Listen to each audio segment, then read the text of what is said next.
Tout d'abord, réalisez ou achetez une pâte sablée. Ensuite, garnissez 4 moules à tartelettes ou un moule à tarte de la pâte sablée, puis faites cuire à blanc pendant 10 à 15 minutes à 180 degrés.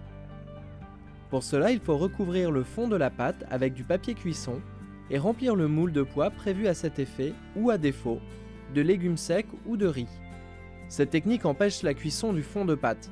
Il faut donc retirer les pois et le papier à mi-cuisson lorsque les bords commencent à dorer. Ensuite, préparez la ganache.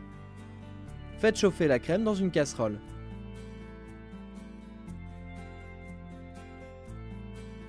Dès que ça commence à bouillir, ajoutez le chocolat coupé en morceaux hors du feu. Mélangez doucement jusqu'à obtenir une ganache lisse et homogène. Vous pouvez ensuite ajouter le beurre en parcelles et continuer à mélanger. Sur le fond de tarte, ajoutez des bananes cuites ou crues coupées en morceaux avant de verser la ganache. Pour les cuire, coupez les bananes en morceaux. Mettez 25 g de beurre dans une poêle que vous laissez fondre. Ensuite, mettez les 2 bananes coupées en tranches.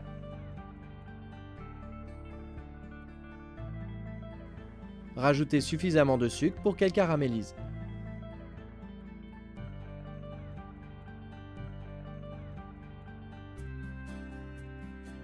Rajoutez les tranches de banane sur le fond de la tarte.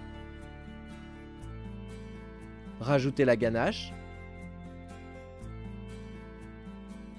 Puis réservez dans un endroit frais pendant 1 heure minimum, mais pas au réfrigérateur, pour obtenir une surface lisse et brillante. Vous pouvez la conserver quelques jours au réfrigérateur.